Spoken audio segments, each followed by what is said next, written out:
parler de sa part. On va lire des passages bibliques. Ça. Nous sommes dans le livre de 1 Chronique, chapitre 22, les versets 5 à 12. 22.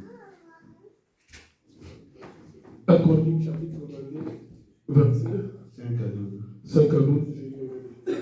Amen. David disait, mon fils Salomon est jeune et d'un âge faible.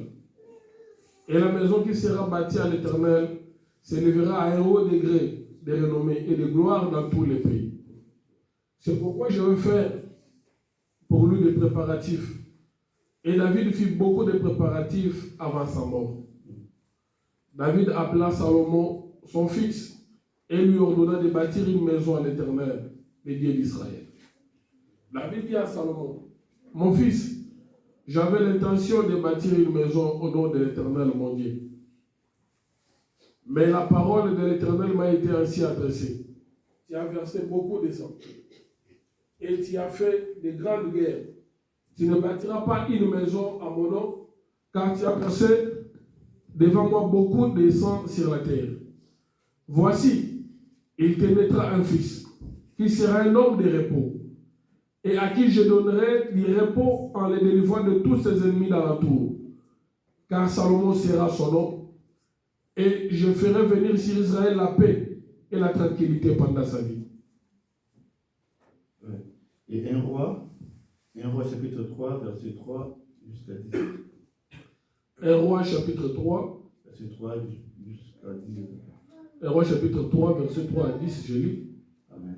Salomon aimait l'Éternel et suivait les coutumes de David son père. Seulement c'était sur les hauts lieux qu'il offrait des sacrifices et des parfums. Le roi s'est rendu à Gabaon pour y sacrifier, car c'était le principal des hauts lieux. Salomon offrit 1000 holocaustes sur l'autel. À Gabaon, l'Éternel apparut en songe à Salomon pendant la nuit, et Dieu lui dit, demande ce que tu veux que je te donne. Salomon répondit, tu as traité avec une grande bienveillance ton serviteur David, mon père, parce qu'il marchait à ta présence dans la fidélité, dans la justice et dans la droiture de cœur envers toi. Tu lui as conservé cette grande bienveillance et tu lui as donné un fils qui est assis sur son trône, comme on le voit aujourd'hui. Maintenant, Éternel mon Dieu, tu as fait régner ton serviteur à la place de David, mon père. Et moi, je ne suis qu'un jeune homme, je n'ai point d'expérience. Ton serviteur est au milieu du peuple que tu as choisi, peuple immense qui ne peut être ni compté ni nombré à cause de sa multitude. Accorde à ton serviteur un cœur intelligent pour juger ton peuple, pour discerner le bien du mal. Car qui pourrait juger ton peuple, ce peuple si nombreux? Cette demande de Salomon plie au Seigneur. Amen. Que le Seigneur ajoute l'explication à la lecture de sa parole. Amen. On peut s'asseoir. Ce matin, le Seigneur nous pose une question. Le thème de ce matin est fais-tu près de la maturité? Parce que nous savons tous que l'on parle d'un thème qui est la maturité spirituelle. Maintenant, ce matin, on nous pose la question de savoir si on fait près de la maturité spirituelle. Je disais, lorsqu'on parle de la maturité, on fait allusion à une personne qui est adulte.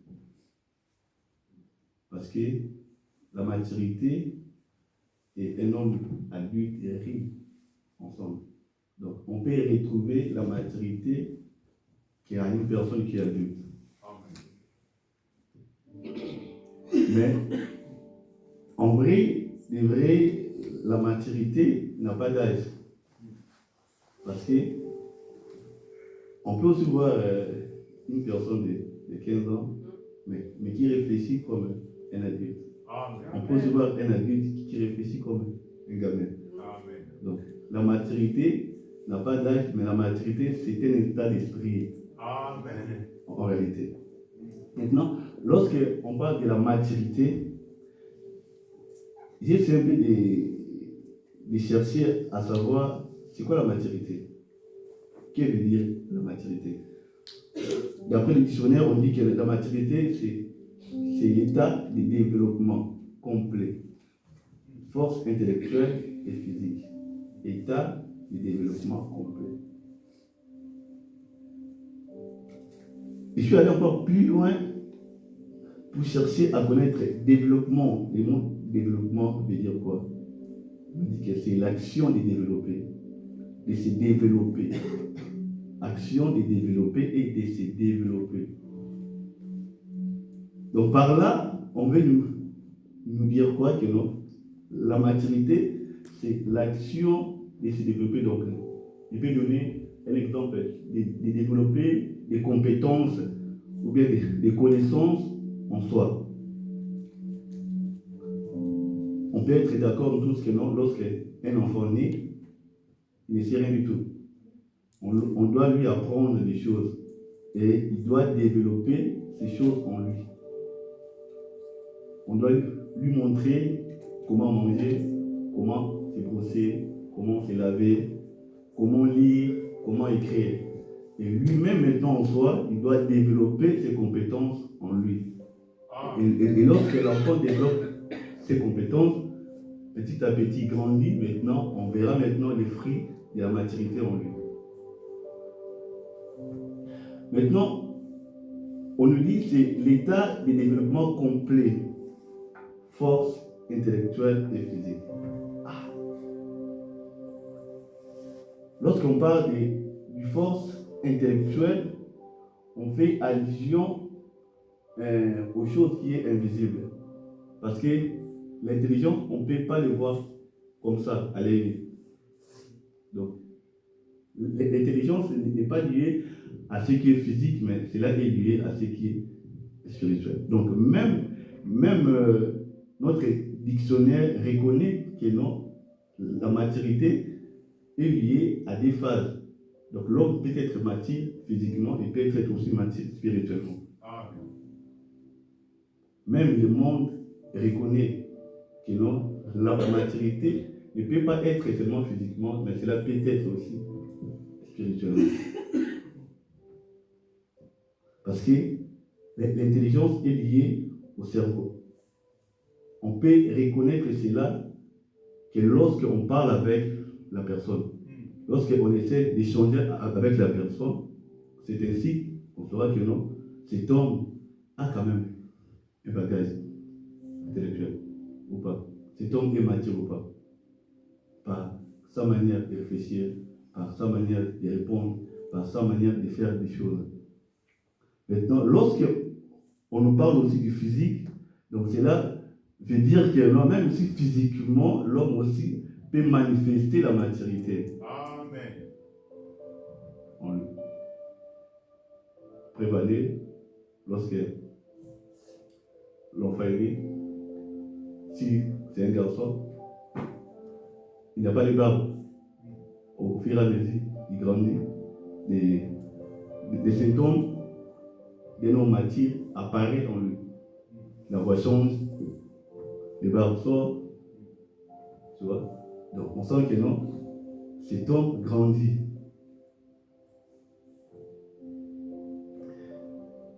Maintenant, ici, dans le livre des 1 Chroniques et dans le livre des 1 Roi, on nous parle de l'histoire d'un jeune homme. D'un jeune homme au nom de Salomon. Salomon fut roi à l'âge de 15 ans. Imaginez un peu, à l'âge de 15 ans, on peut choisir de mettre un gamin de 15 ans de diriger toute une nation. Les vieux sont là, de 80 ans, 90 ans, 100 ans. Mais on laisse la place à un jeune homme de 15 ans. Un jeune homme qui n'a même pas du tout d'expérience. D'après nous, on peut le dire. Parce que le monde dit que non, un vieillard qui est assis Et un jeune homme qui est peut-être attaché ou bien accroché à un arbre, ce jeune homme ne peut jamais voir loin par rapport à un vieillard.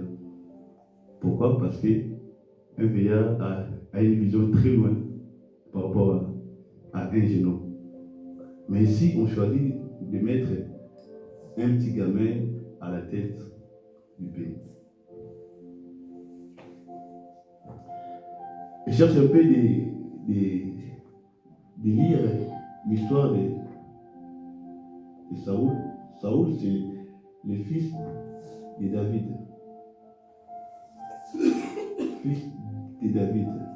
David, lorsque David est arrivé à la fin de sa vie, David a eu le temps de préparer Saoul. Pardon. Excusez-moi, de préparer Salomon. Désolé. De préparer Salomon.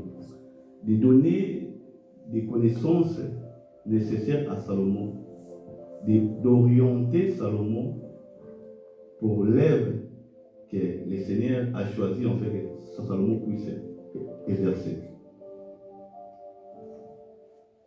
Salomon, malgré son âge, mais il a été choisi pour agir au-delà de son âge. Salomon, malgré son jeune âge, il a été choisi en fait de diriger une nation. Grâce aux connaissances que David lui avait transmises.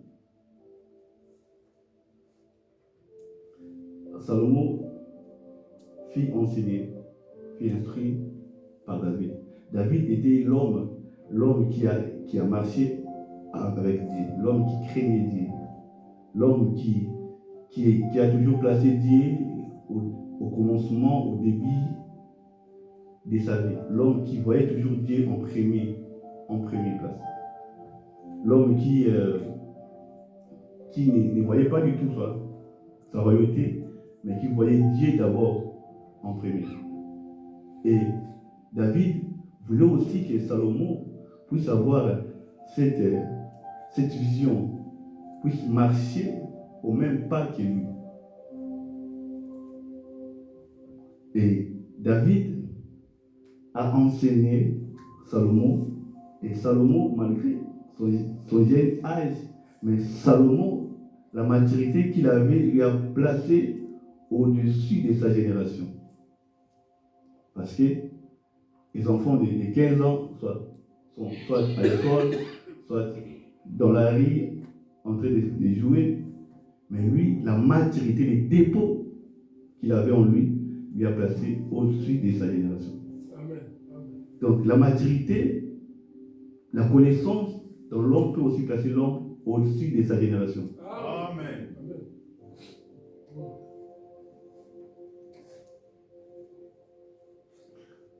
On peut te choisir juste par rapport aux compétences que tu as.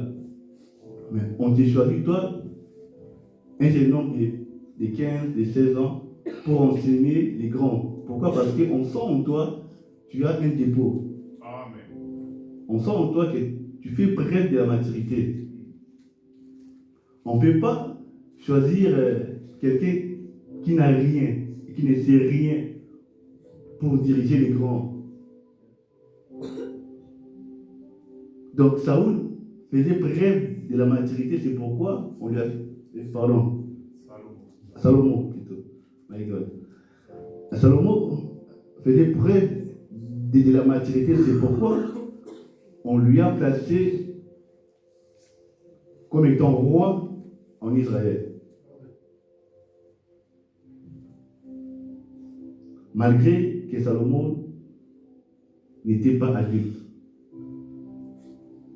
par rapport à son âge. Parce que après le monde, pour être adulte, pour être majeur, il faut atteindre 18 ans ou plus. Mais lui, on peut dire que non, il était encore mineur. mineur qu'il était, mais il a trouvé grâce aux yeux de l'Éternel.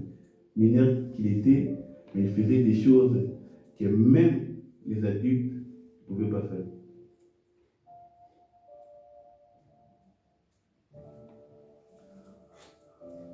On peut les retrouver dans le livre des 1 roi, chapitre 3, verset 16 à 18, là où il y a eu un jugement que des femmes sont venues vers Salomon pour se faire juger. Et je peux lire vite, 1 roi, chapitre 3, verset 16 à 28. Il peut nous dire, alors des femmes prostituées vinrent chez le roi et se prosternèrent devant lui. L'une des femmes dit, pardon mon Seigneur, moi et cette femme, nous demeurions dans la même maison. Et je suis accouché près d'elle dans la maison. 3 jours après, cette femme est aussi accouchée. Nous habitons ensemble, aucun étranger n'était avec nous dans la maison. Il n'y avait que nous deux. Le fils de cette femme est mort pendant la nuit parce qu'elle s'était couchée sur lui. Elle s'est levée au milieu de la nuit. Elle a pris mon fils à mes côtés, tandis que la servante dormait et elle l'a couché dans son sein. Et son fils qui était mort, elle a couché dans son sein. Le matin, je me suis levé pour allaiter mon fils, et voici, il était mort. Je l'ai regardé attentivement le matin, et voici, ce n'était pas mon fils qu'ils avaient affronté. L'autre femme dit, au contraire, c'est mon fils qui est vivant, et c'est ton fils qui est mort. Mais la première répliqua, nullement, c'est ton fils qui est mort, et c'est mon fils qui est vivant. C'est ainsi qu'elle parlait devant le roi. Le roi dit, c'est mon fils qui est vivant et c'est ton fils qui est mort. Et l'autre dit nullement, c'est ton fils qui est mort et c'est mon fils qui est vivant. Puis il ajouta, apportez-moi une épée. On apporta une épée devant le roi et le roi dit, coupez-en dès l'enfant qui vit et donnez-en la moitié à l'une et la moitié à l'autre. Alors la femme dont le fils était vivant a senti ses entrailles s'émouvoir pour son fils. Et elle dit au roi, ah, mon Seigneur, donne l'enfant qui vit et ne le fait point mourir. Mais l'autre dit, il ne sera ni à moi, ni à toi. Ici, on voit le jugement du roi Salomon. Le roi Salomon,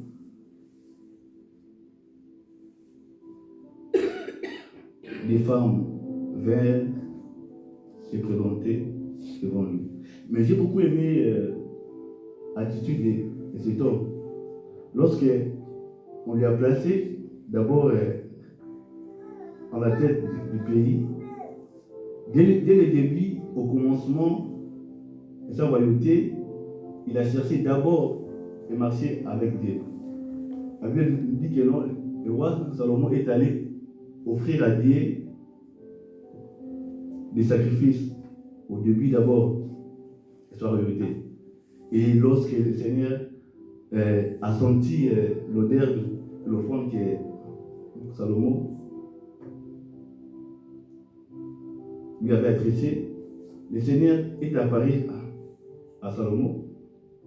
Le Seigneur lui a demandé que Salomon puisse lui demander tout ce qu'il veut et cela lui sera accordé. Mais Salomon avait juste demandé la sagesse ainsi que l'intelligence. Donc Salomon demandait d'être mature en fait de bien diriger le peuple. Malgré la connaissance que David lui avait donnée, mais Salomon voulait à tout prix d'être vraiment à la hauteur, d'agir comme un adulte devant le peuple du Seigneur. Parce que Salomon reconnaissait que non, il était faible, que non, il est un jeune homme, il n'a pas du tout des capacités nécessaires pour diriger le peuple d'Israël. Parce qu'Israël était un peuple têtu.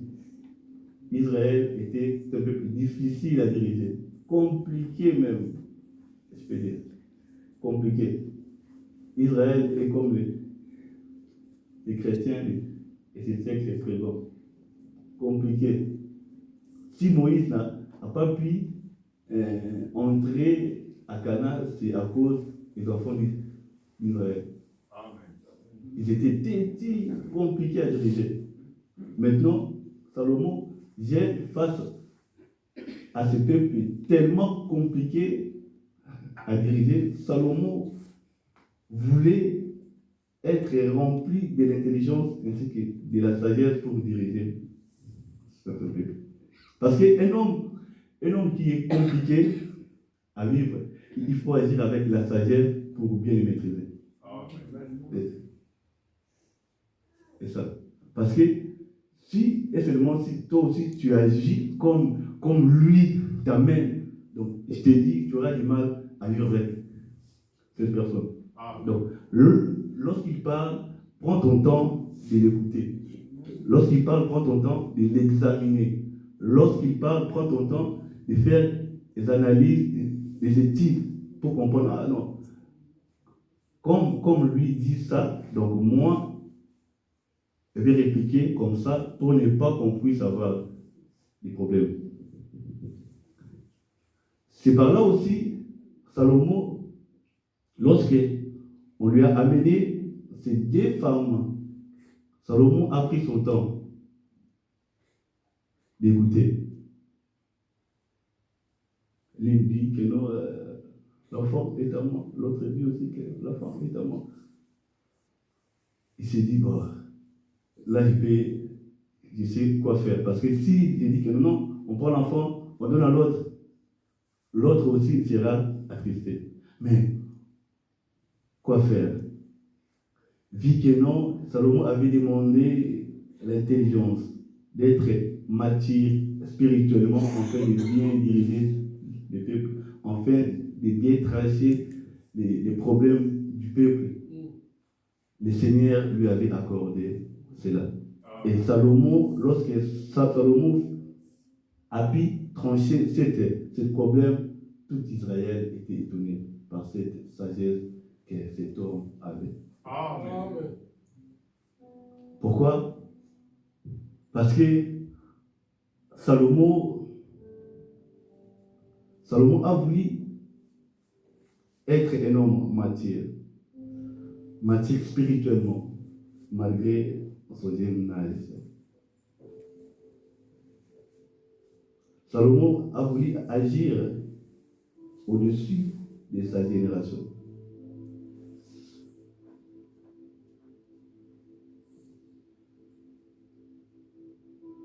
Mais lorsque on regarde nos vies, des fois, si on te pose la question de savoir est-ce que tu fais preuve de la maturité, tu peux aussi me dire oui, parce que j'ai grandi. Parce que j'ai grandi. Quand j'étais bébé, je ne parlais pas comme ça. Quand j'étais un enfant, je ne parlais pas, je ne marchais pas comme ça. Maintenant, je suis un adulte, je suis mature, je sais me déplacer moi-même, je sais aller au travail, je sais lire, je sais écrire. Mais est-ce que la maturité réside à ces choses-là que toi tu parles? Fais-tu preuve de la maturité? Moi, je peux dire que non, il y a d'autres connaissances que l'homme peut avoir et que lui-même pense que non, cela peut lui rendre mature, mais en vrai, cela est faux.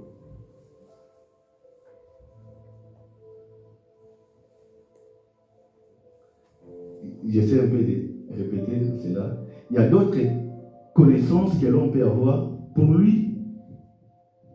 lui, il se voit être mature. Pourquoi? Parce que je connais telle chose, mais en vrai, de vrai, il n'est pas mature. On essaie un peu de lire l'histoire d'un homme. Cet homme s'appelle Saul de Tarse, autrement appelé Paul. Pardon, aide-nous avec la lecture, s'il vous plaît. Acte des apôtres 9, chapitre 1 jusqu'au 22. Acte des apôtres 9, 9, 1 à 1 à 22. 22, je lis. Amen. Cependant, Saul respira encore la menace et le meurtre contre les disciples du Seigneur s'est rendu chez le souverain sacrificateur et lui demanda des lettres pour les synagogues de Damas, afin qu'il se trouvait des partisans de la nouvelle doctrine. Hommes ou femmes, il les amena liés à Jérusalem. Comme il était en chemin et qu'il approchait de Damas, tout à coup, une lumière venant du ciel resplendit autour de lui. Il tomba par terre et il entendit une voix qui lui disait: Saul, Saul, pourquoi me persécutes-tu? Il répondit: Qui es-tu, Seigneur? Et le Seigneur dit: Je suis Jésus que tu persécutes. Il te serait dire de retomber contre les aiguillons. Tremblant et saisi de foi, il dit: Seigneur, que veux-tu que je fasse? Et le Seigneur lui dit: Lève-toi. Lève-toi. Lève-toi. Et le Seigneur lui dit: Lève-toi, entre dans la ville et on te dira ce que tu dois faire. Les hommes qui l'accompagnaient demeurèrent stupéfaits. Ils entendaient bien la voix, mais ils ne voyaient personne. Saul se releva de terre, et quoique ses yeux fussent ouverts, il ne voyait rien. On le prit par la main et on le conduisit à Damas. Il resta 3 jours sans voir, et il ne mangea ni ne but. Or, il y avait à Damas un disciple nommé Ananias. Le Seigneur lui dit dans une vision: Ananias. Il répondit: Me voici, Seigneur. Le Seigneur lui dit: Lève-toi, va dans la rue qu'on appelle la droite, et cherche dans la maison de Judas un nommé Saul de Tarse. Car il prit, et il a vu en vision un homme du nom d'Ananias qui entrait et qui lui imposait les mains afin qu'il recouvrât la vie. Ananias répondit: Seigneur, j'ai appris de plusieurs personnes tous les maux que cet homme a fait à tes saints dans Jérusalem. Et il a ici des pouvoirs de la part des principaux sacrificateurs pour lier tous ceux qui invoquent ton nom. Mais le Seigneur lui dit: Va, car cet homme est un instrument que j'ai choisi pour porter mon nom devant les nations, devant les rois et devant les fils d'Israël. Et je lui montrerai tout ce qu'il doit souffrir pour mon nom. Ananias sortit, et lorsqu'il fut arrivé dans la maison, il imposa les mains à Saul, en disant: Saul, mon frère, le Seigneur Jésus-Christ, qui t'est apparu sur le chemin par lequel tu venais, m'a envoyé pour que tu recouvres la vie et que tu sois rempli du Saint-Esprit. Au même instant, il tomba de ses yeux comme des écailles, et il recouvra la vie. Il se leva et fut baptisé. Et après qu'il eut pris de la nourriture, les forces lui revinrent. Saul resta quelques jours avec les disciples qui étaient à Damas. Et aussitôt il prêcha dans les synagogues que Jésus est le Fils de Dieu. Amen. Là, on vient de lire l'histoire d'un homme qui s'appelle Saul de Tarse. Comme je venais de dire là avant, que non, d'autres connaissances que l'homme peut avoir, pour lui, il pense être mature avec ce qu'il a comme connaissance plutôt, mais en vrai, ce n'est pas ça. Car avoir la maturité veut dire faire ce qui plaît au Père. Faire ce qui plaît au Père. Car un enfant dans une maison, pour lui, il peut faire des choses que pour lui-même, il voit ça que non, c'est bon. Mais en vrai, pour son père, il fait des bêtises. Tu vois. Ici aussi, on voit l'histoire d'un homme qui s'appelle Saul. Saul, de base, il était plutôt un roman. C'était un homme instruit.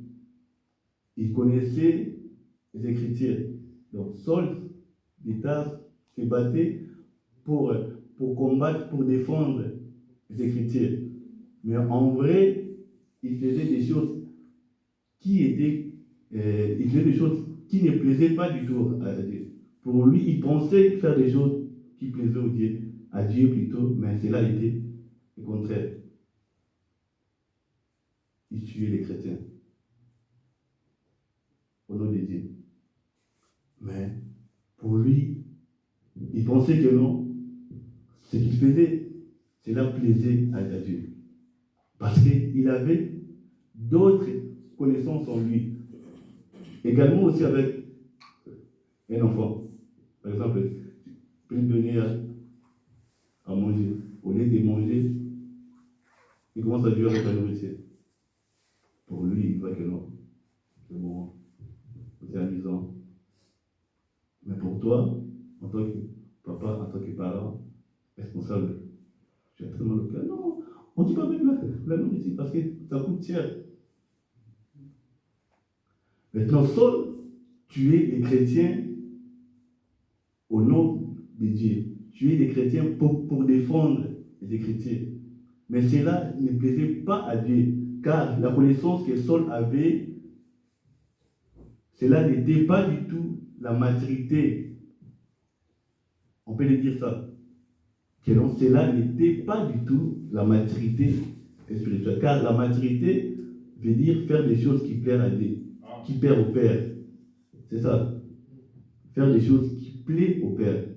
Je peux donner un exemple.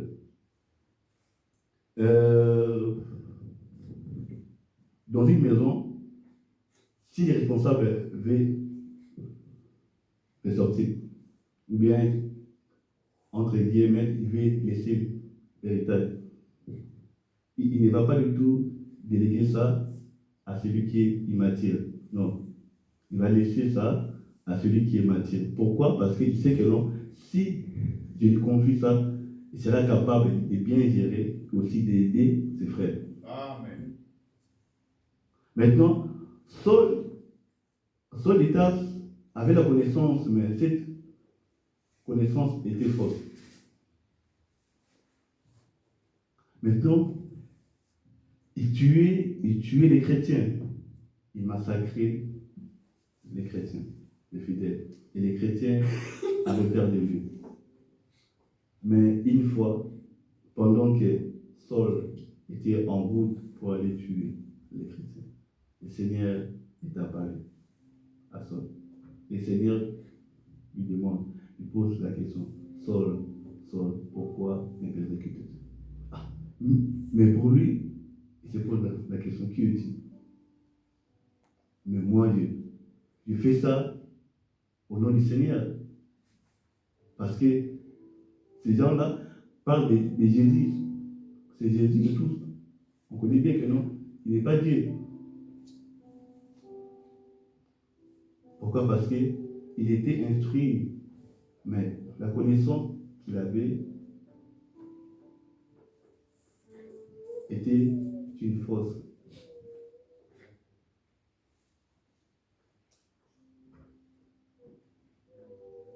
C'est comme aussi, nous les chrétiens, on peut être là dans l'église, on peut venir à l'église, être instruit, être enseigné. Mais est-ce que la connaissance que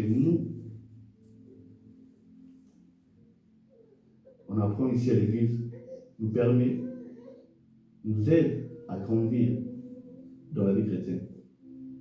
Parce que cela nous permet à atteindre la maturité. est-ce que cela nous permet à plaire au Père? Parce que pour plaire au Père, il faut être instruit. Pour plaire au Père, il faut être enseigné.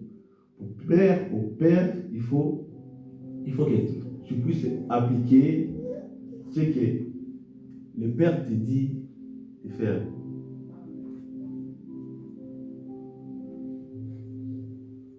Est-ce que tu peux dire que non, je cherche à plaire, par exemple, à frère Régis. Mais comment je peux plaire à frère Régis si je ne sais pas ce que veut frère Régis vis-à-vis de moi? Comment je peux arriver à plaire à un homme si je n'ai pas appris à comprendre la personne? Si je n'ai pas appris à connaître ce que veut que la personne, que veut en fait que moi je puisse appliquer dans ma vie. Plaire à Dieu veut dire mettre en application sa parole. C'est ça aussi, avoir la maturité. Mettre en application ce que le Seigneur te dit. Marcher dans la parole de Dieu. Faire tout ce que la Bible te demande de faire. Ne pas enlever d'autres. Pour dire que non, ça là, pour moi, c'est compliqué à appliquer. Non, ça là, on doit laisser ça juste aux musiciens, aux prédicateurs, aux modérateurs. Non, moi je suis encore jeune. Moi je dois donc profiter un peu de la vie. Salomon, à l'âge de 15 ans, donc on peut dire que Salomon a sauté l'étape de la jeunesse. Parce que Salomon n'a même pas eu le temps de profiter de la jeunesse.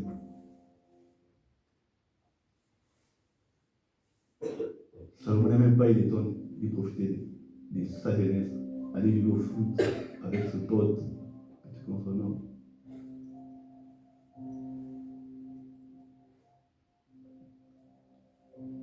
C'est ça que le Seigneur veut que nous puissions aussi appliquer en nous. Il ne t'interdit pas d'aller jouer au foot. Il ne t'interdit pas de faire ce qui te plaît, mais ce qui te plaît doit aussi plaire au Père. C'est ça. Ce qui te plaît, est-ce que cela plaît aussi au Père? C'est ça. Parce que lorsque Saul de Tarse faisait ces choses, tuer les chrétiens, cela plaisait à lui et ainsi que au Romains. Mais cela ne plaisait pas du tout à Dieu. Pas du tout. Pas du tout. Fais-tu preuve de la maturité? Est-ce que tu fais preuve de la maturité? Nous voulons lire un dernier passage biblique. Histoire d'un homme au nom de Joseph qui a fait preuve de la maturité. Genèse 39, 1 à 10. Genèse 39, 1 à 10. Je lis au nom de Jésus. Amen. On fit descendre Joseph en Égypte. Et Potiphar, officier de Pharaon, chef de garde égyptien, l'acheta des Ismaélites qu'il y avait fait descendre. L'Éternel fut avec lui, et la prospérité l'accompagna. Il habitait dans la maison de son maître l'Égyptien. Son maître vit que l'Éternel était avec lui, et que l'Éternel faisait prospérer entre ses mains tout ce qu'il entreprenait. Joseph, trouvant grâce aux yeux de son maître, qu'il employa à son service, l'établit sur sa maison et lui confia tout ce qu'il possédait. Dès que Potiphar l'y établit sur sa maison et sur tout ce qu'il possédait, l'Éternel bénit la maison de l'Égyptien à cause de Joseph. Et la bénédiction de l'Éternel fut sur tout ce qui lui appartenait, soit à la maison, soit au champ. Il abandonna aux mains de Joseph tout ce qui lui appartenait, et il n'avait avec lui d'autre soin que celui de prendre sa nourriture. Or, Joseph était beau de taille et beau de figure. Après ces choses, il arriva que la femme de son maître porta les yeux sur Joseph et dit, couche avec moi. Il refusa et dit à la femme de son maître, voici, mon maître ne prend avec moi connaissance de rien dans la maison. Et il a remis entre mes mains tout ce qui lui appartient.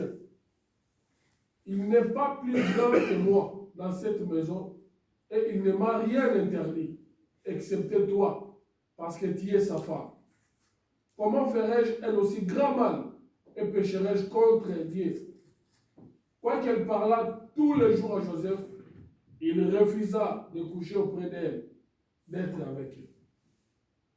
Merci. Là, on voit l'histoire d'un jeune homme au nom de Joseph. Joseph, emmené comme étant esclave dans la maison de Potiphar, son maître. Joseph a quitté la maison de Jacob, son père, vers l'Égypte. Joseph a fait preuve de la maturité. Parce que j'ai pris cette histoire pour nous montrer quelque chose que Joseph a fait. Joseph a fait preuve de la maturité. Pourquoi? Parce que Joseph, dans la maison de son père, il a été enseigné selon la coutume juive. Joseph, on lui a enseigné des choses à son père, Jacob. Joseph, son père, craignait Dieu, et son père aussi a laissé ça comme héritage à Joseph. Ah. Maintenant, Joseph, malgré il était à l'étranger, mais Joseph gardait jalousement les commandements que son père lui avait transmis. Ah. Malgré dans un pays étranger. Mais Joseph marchait toujours dans la crainte de Dieu. Joseph manifestait toujours la maturité spirituelle en lui. Face aux tentations, Joseph n'a pas cédé. Joseph a fait preuve de la maturité. Mais regardons un peu nous les chrétiens. Et des gens, quand il était en Afrique, il priait Dieu. Il faisait des retraites de prière pour chercher la face de Dieu. Mais arrivé à l'étranger, beaucoup oublient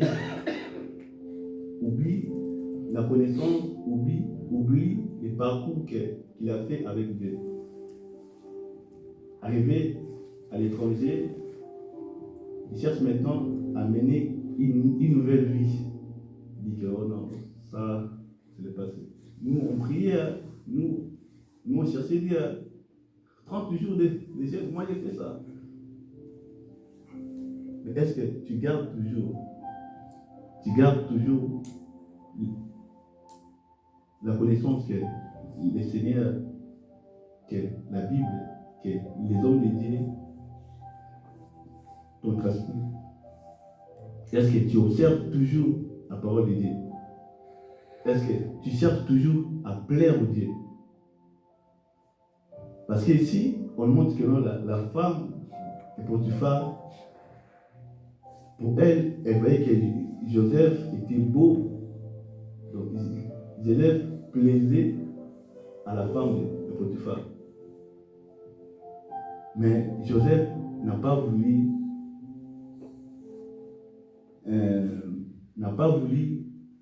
se laisser faire, n'a pas cédé à la tentation de guider sa vie.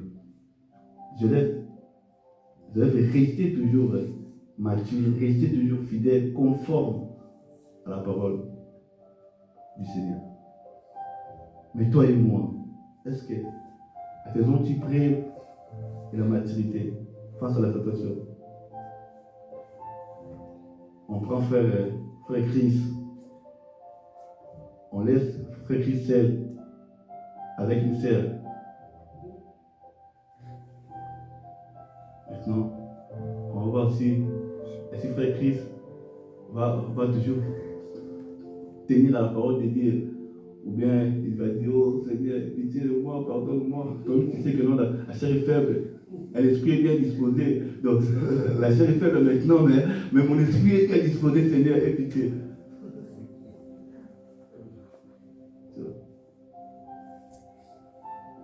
On te propose. Est-ce que je connais un frère? Il a préféré quitter son travail parce qu'on lui proposait des choses qui étaient contraires à la parole de Dieu. On lui payait bien. Il était mieux payé.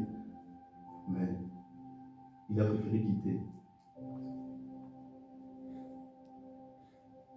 Mais est-ce que toi et moi, à l'étranger, toi et moi, avec des renaître, est-ce qu'on fait-il preuve de la maturité spirituelle? Est-ce que tu appliques la parole que Papa Charles t'enseigne ici? Joseph, face aux tentations, Jacob n'était pas là. Jacob, son père, n'était pas là. Mais son regard était fixé vers celui qui voit même dans l'obscurité. Amen. Est-ce que toi et moi, on fait-il preuve de la maturité spirituelle? Faisons-ils preuve de la maturité spirituelle? Là, c'est face à la tentation. Maintenant, on va aussi voir un homme aussi. Un homme, mais lui n'a pas fait preuve de la maturité. Je suis dans le livre des Jean, chapitre 21, verset 15 à 17. Il dit, après qu'il eut mangé, Jésus dit à Simon-Pierre, Simon, pardon, plutôt c'est dans le livre des, excusez-moi, de Luc 12, plutôt, excusez-moi, Luc 12, 16 à 20.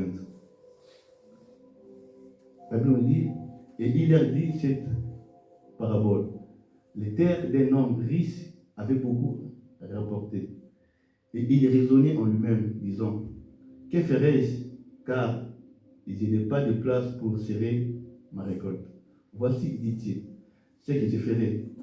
J'abattrai mes greniers, j'en bâtirai des plus grands, j'y amasserai toute ma récolte et tous mes biens. Et je dirai à mon âme, tu as beaucoup de biens en réserve pour plusieurs années. Repose-toi, mange, bois et réjouis-toi.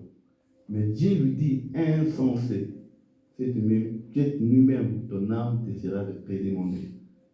Et ce que tu as préparé, pour qui cela sera-t-il? Un homme, pour lui, il pensait que non, après avoir beaucoup travaillé, que non, ce qu'il a réussi, c'est grâce à sa force, grâce à son intelligence, que non, la connaissance que j'ai, l'intelligence que j'ai, cela m'a permis d'avoir ce travail. Parce que je suis fort, j'ai beaucoup travaillé, alors ce que j'ai réussi, c'est grâce aux compétences que j'ai. Alors, il s'est dit en lui-même que non, mon âme, réjouis-toi. Parce que là, tu as beaucoup de biens. Réjouis-toi. Parce que tu peux être en repos maintenant. Parce que ce que j'ai comme des biens, cela peut me permettre de vivre longtemps aussi, de manger pendant de longues années. Mais cet homme a oublié et que non, ce qu'il a réussi, ce n'est pas grâce à lui. Amen. Ce n'est pas son intelligence. Amen. Ce n'est pas ses capacités à lui. Mon frère, ma soeur, il y a aussi des gens qui sortent très tôt le matin et qui rentrent à la maison le soir les mains vides. Amen. Ils sont intelligents. Ils sont aussi forts. Mais ils sortent le matin pour chercher et il n'a rien trouvé. Et on le soir fatigué, épuisé, mais les mains vides. Mais si le Seigneur t'accorde, te donne le peu que tu vois là, il faut être reconnaissant. Cet homme a affiché le comportement, je peux dire, d'un enfant. Comment? Parce que un enfant peut lui donner, par exemple, un bonbon. Tu vois, il lui donne, tiens, prends. Il prend. Et ensuite, moi qui lui ai donné ça, je lui demande, donne-moi s'il te plaît. Il va dire, non, je ne veux pas, j'ai refait. J'ai refait. Donc, il a oublié que non, c'est moi qui lui a donné ça. Également aussi avec nous, les chrétiens, c'est ce qui est présent. Le Seigneur t'a béni. Le Seigneur te donne le peu que tu reçois. Mais que fais-tu avec ça? Est-ce que tu rends à Dieu ce que Dieu t'a donné? Tu fais preuve de la maturité. C'est aussi ça, la maturité. On ne doit pas seulement se baser beaucoup plus du côté spirituel, non. On doit aussi se baser aussi dans tous les caractéristiques au moins.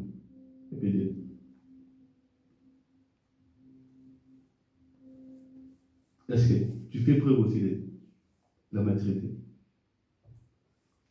Financièrement parlant, spirituellement parlant, physiquement parlant. Cet homme se disait en lui que non, mon âme, repose-toi, parce que tu as maintenant beaucoup de biens. Mais le Seigneur est venu cette nuit même, pour lui dire insensé, que cette nuit même, ton âme sera redemandée. Que cette nuit même, elle sera plus en vie.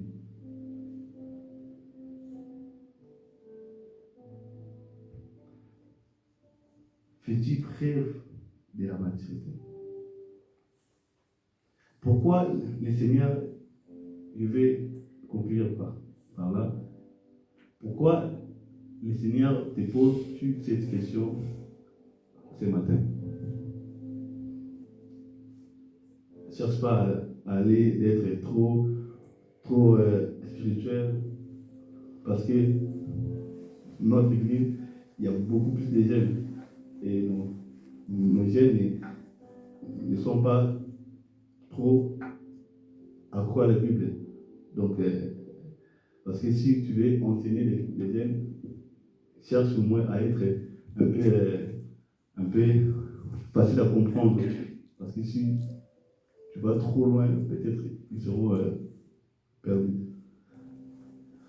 Pourquoi le Seigneur nous pose cette question? Là, on lit dans le livre des Jean, chapitre 21, verset 15 à 17. Là où le Seigneur pose une question à un disciple. Mon Pierre. Jean 21, 15 à 17. Après qu'il ait nagé, Jésus dit à Simon Pierre, Simon, fils de Jonas, m'aimes-tu plus que tu m'aimes ceci? Il lui répondit, oui Seigneur, tu sais que je t'aime. Jésus lui dit, paie mes agneaux. Il lui dit une seconde fois, Simon, fils de Jonas, m'aimes-tu? Pierre lui répondit, oui Seigneur, tu sais que je t'aime. Jésus lui dit, paie mes brebis. Il lui dit pour la troisième fois, Simon, fils de Jonas, m'aimes-tu? Pierre attristé de ce qu'il lui avait dit pour la troisième fois, m'aimes-tu? Et il lui répondit, Seigneur, tu sais toutes choses. Tu sais que je t'aime. Je lui dis, paie mes brebis. Ici, le Seigneur pose une question, mais à 3 reprises à Pierre, Simon Pierre. Simon, après avoir marché avec le Seigneur, après avoir été instruit avec le Seigneur, maintenant, il doit faire aussi preuve de la maturité. Maintenant, le Seigneur, vers la fin de sa mission, peut maintenant confier cette mission aux disciples. Et je me demande, mais pourquoi le Seigneur n'avait pas du tout confié la mission à Jean? Parce que le Seigneur aimait beaucoup plus Jean par rapport à Simon Pierre.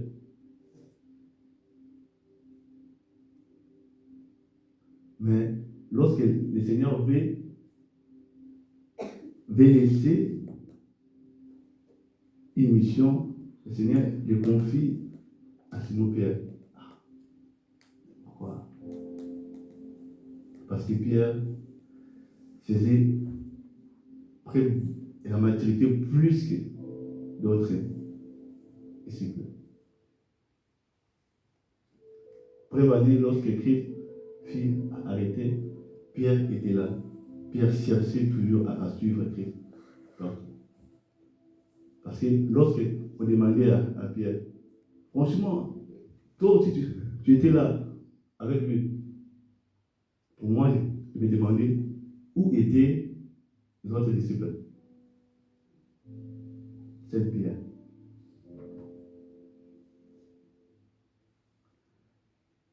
C'est comme ici dans une maison, on ne peut pas aimer tous les enfants de la même manière. Il arrive aussi, n'est-ce pas, non? Les parents, d'aimer un enfant plus que d'autres. Oui, ça arrive. Oui, ça arrive. On peut aimer un enfant plus que d'autres. Moi, j'ai déjà vu ça. On peut aimer un enfant plus que d'autres. Mais et tous sont tes enfants. Mais comment tu aimes seulement celle-là ou bien celui-là plus que les autres? Maintenant, pour maintenant déléguer, soit laisser l'héritage, on ne laisse pas l'héritage, non pas seulement à la personne qu'on aime plus, mais on laisse l'héritage à la personne qui fait preuve de la maturité. Amen. Ici, Christ veut laisser l'Église. Maintenant, il fait confiance à Simon Pierre. Christ demande à Pierre, Simon Pierre, m'aimes-tu? Il répond, oui, Seigneur, tu le sais. Deuxième fois, Simon Pierre, m'aimes-tu? Et la troisième fois, Pierre attristé par cette question. Si le Seigneur veut qu'on puisse faire preuve de la maturité, c'est parce que le Seigneur veut nous confier une mission. Amen. Le Seigneur veut nous confier une mission. Alors, on ne confie pas une mission à une personne qui est immature. Je prends l'exemple, je ne peux pas donner l'argent à un enfant de par exemple 3 ans, 5 ans, vous lui dites, allez à l'idée, achète comment des baguettes, un billet de 10 euros. Je suis sûr que non. Parce qu'il sera des retours. Il n'y aura ni l'argent, ni les baguettes.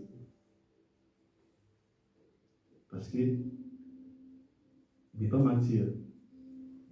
Il peut aller et puis jeter l'argent et ensuite revenir à la maison.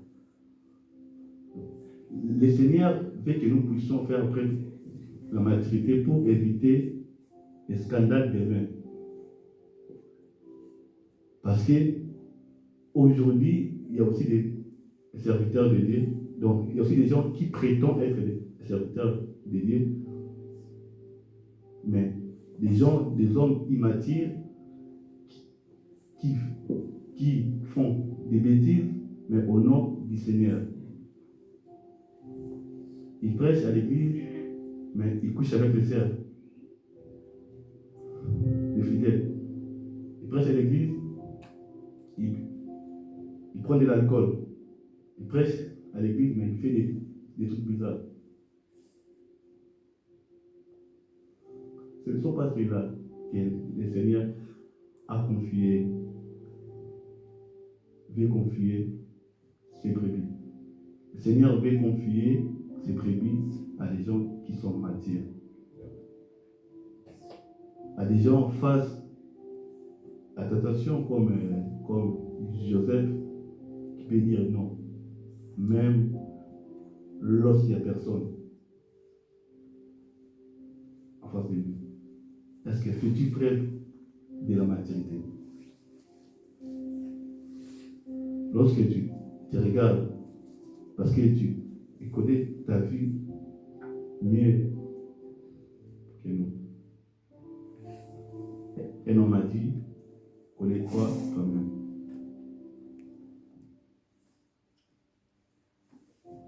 Tu te connais mieux que le pasteur. Tu peux faire semblant devant tout le monde, mais tu te connais. Tu connais ton cœur plus que toi-même. Est-ce que fais-tu preuve de la maturité? C'est une question que le Seigneur nous pose en ce matin. Parce qu'on doit gagner cette vie. On doit gagner cette vie. On doit prêcher la bonne nouvelle dans cette vie. Moi, je le dis toujours, le Seigneur n'appelle jamais une personne en vain. Lorsque le Seigneur t'appelle, c'est pour une mission. Donc, c'est gagner pour gagner. On ne peut pas te gagner et toi, tu ne veux pas du tout gagner en retour. Non, on te gagne pour gagner aussi d'autres personnes. Est-ce que fais-tu preuve de la maturité spirituelle? Nous sommes arrivés à la fin de notre étude. Est-ce qu'on peut s'élever pour prier?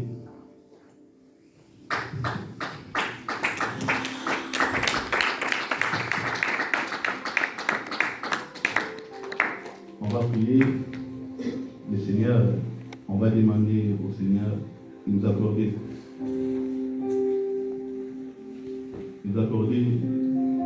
la maturité.